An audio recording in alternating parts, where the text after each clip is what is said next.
سلام اس پر جس نے بادشاہی میں فقیری کی، سلام اس پر کہ اسرار محبت جس نے سکھلائے، سلام اس پر کہ جس نے زخم کھا کر پھول برسائے، سلام اس پر کہ جس نے خون کے پیاسوں کو قوائیں دی، سلام اس پر کہ جس نے گالیاں سن کر بھی دعائیں دی، سلام اس پر کہ جس کے گھر میں چاندی تھی نہ سونا تھا، سلام اس پر کہ ٹوٹا بوریا جس کا بچھونا تھا۔ ماشاءاللہ آپ کے سامنے نعتیہ کلام، دنیا نعت کی خوبصورت آواز، محترم جناب حافظ حسن افضال صدیقی صاحب وہ اپنا کلام پیش کر رہے تھے۔ اس مکتب کی جو نگرانی کر رہے ہیں، چلا رہے ہیں اس مکتب کو، جو اس مسجد اسنان کریمین کے امام بھی ہیں اور یہ سارا نظام چلا رہے ہیں ہمارے برادر مکرم حضرت مولانا محمد قاسم صاحب۔ تو انہوں نے اس نظم کے ساتھ ساتھ اپنی بچوں کی تعلیمات کے ساتھ ساتھ جو ہے وہ تخصص کا کورس پورا کیا، یعنی کہ مفتی بن گئے ہیں۔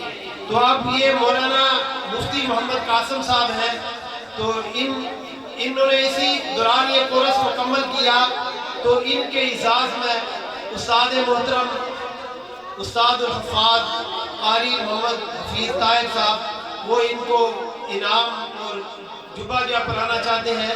تو میں حضرت مولانا مفتی محمد قاسم صاحب سے ملتمس ہوں کہ وہ تشریف لائیں۔ استاد محترم اسی طرح مولانا علی اکبر نقشبندی صاحب، حضرت مولانا قاری یاسر محمود صاحب وہ مولانا کی دستار بندی بھی فرمائیں گے۔ ہم سب جتنے بھی اسٹیج پر علماء ہیں مجمع کی طرف سے بھی مولانا کو جو ہے وہ مبارکباد پیش کرتے ہیں کہ انہوں نے اس کورس کو مکمل کیا۔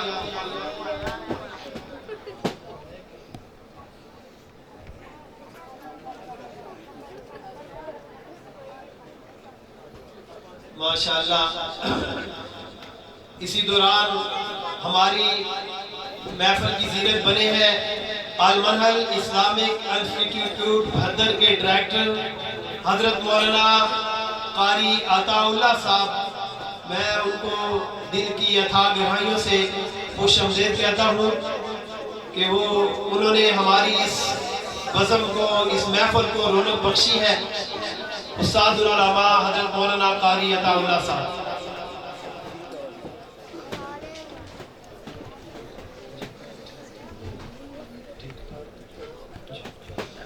ابھی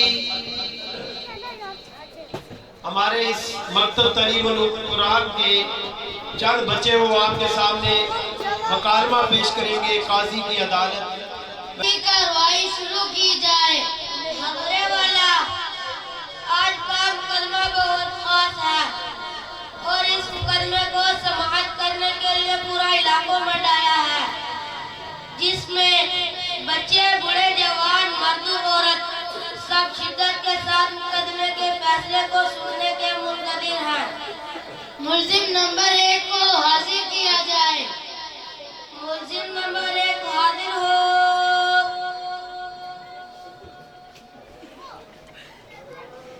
اس پر کون سے الزامات ہیں؟ ملزم دن رات موبائل پر لگا رہتا ہے۔ ابھی دکھانے کے لیے میرے پاس موبائل موجود ہے اور کبھی بار بار گیم کھیلتا ہے۔ کیا تم اپنی صفائی میں کچھ کہنا چاہو گے؟ قاضی صاحب، اس میں میرا کوئی قصور نہیں ہے۔ اگر میرے والدین مجھے موبائل نہ دیتے تو آج میں اس کٹہرے میں نہ ہوتا اور مجھے اس رسوائی کا سامنا نہ کرنا پڑتا۔ اپنا قصور اپنے والدین پر نہ تھوپو اور سیدھے صاف الفاظ میں اپنا جرم قبول کر لو۔ اللہ نے تمہیں عقل سلیم دی ہے۔ اگر تم اچھے برے کی تمیز کر سکتے ہو تو اپنے والدین کو دوش کیوں دیتے ہو؟ کیا میں اپنے موکل کی طرف سے کچھ کہہ سکتا ہوں؟ جی ہاں۔ قاضی صاحب، اور قانون کی پاسداری کرنا میرا ایمان ہے، لیکن کیا ہم صرف ملزم کو دوش دے کر اس سے بری ہو سکتے ہیں، جبکہ تربیت کی ذمہ داری والدین پر ہے اور والدین خود اس مرض میں مبتلا ہے۔ ان کی موبائل کی مصروفیت نے بچوں کو اس موڑ پر لا کر کھڑا کر دیا ہے، یہ ہم سب جانتے ہیں۔ قاضی صاحب، آپ مجھ سے بہتر سمجھ سکتے ہیں، آپ جو فیصلہ کریں گے ہمیں منظور ہے، البتہ آپ اس پر ضرور نظر ثانی فرمائیں۔ وکیل کی بات قابل غور ہے۔ کچھ دیر کے لیے مقدمے کی کارروائی ملتوی کی جاتی ہے۔ ملزم نمبر 2 کو حاضر کیا جائے۔ ملزم نمبر 2 حاضر ہو۔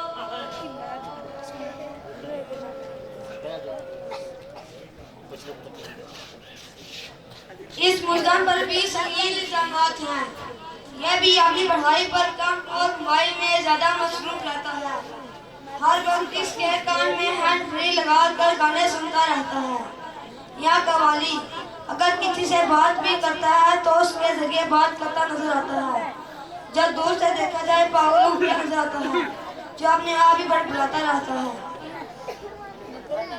جی قاضی صاحب، مجھے بے وجہ پھنسایا جا رہا ہے اور وکیل صاحب یہ تو موبائل کا زمانہ ہے۔ اچھا، چوری تو چوری، اوپر سے سینہ چوری، جبکہ آپ کا جرم ناقابل معافی ہے۔ کیا ان کی طرف سے کوئی وکیل ہے؟ جی سرکاری وکیل کا تقرر کیا گیا ہے، جب ہم نے اس سے وکیل کی بات کی تو اس نے واپس اپنے کانوں میں ہینڈ فری لگا لیے۔ اس وقت مجھے شک ہونے لگا کہ یہ واقعی پاگل ہے۔ قاضی صاحب، میرے موکل کا جرم اتنا سنگین نہیں ہے کہ اس پر دفع لگائی جائے۔ ملزم کا جرم سنگین ترین ہے، اس پر بھی دفع لگائی جائے گی تاکہ آئندہ احتیاط کرے۔ ملزم نمبر 3 کو حاضر کیا جائے۔ ملزم نمبر 3 حاضر ہو۔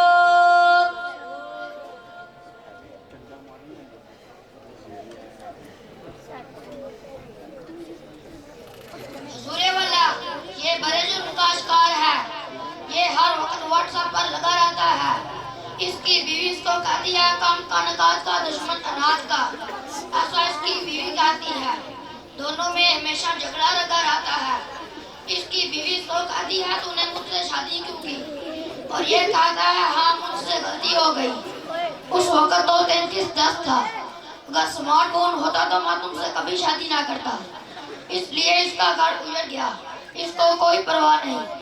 ملزم کا جرم واقعی سنگین ترین ہے، کیا تم اپنی صفائی میں کچھ کہنا چاہو گے؟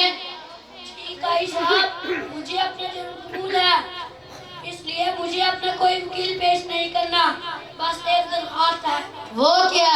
مجھے جیل بھیجنے سے پہلے موبائل اپیئر کرانے کا موقع فراہم کریں تاکہ جیل میں کسی قسم کی پریشانی نہ ہو۔ تھوڑا صبر کر لو، اتنی بھی کیا جلدی ہے، ہم تمہاری خواہش ضرور پوری کریں گے۔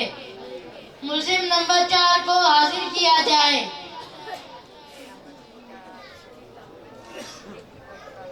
ملزم نمبر 4 حاضر ہو۔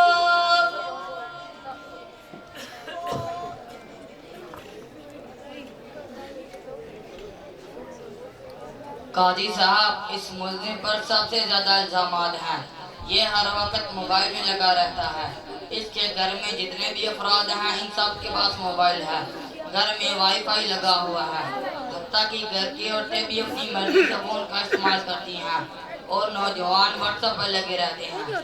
اگر بھولے سے موبائل میں نقصان والی ویڈیو ڈالیں کہ اس کے کتنے نقصان ہیں اس کو نہیں دیکھتے۔ میں اپنی بات کو ثابت کرنے کے لیے گواہ پیش کر سکتا ہوں؟ اجازت ہے۔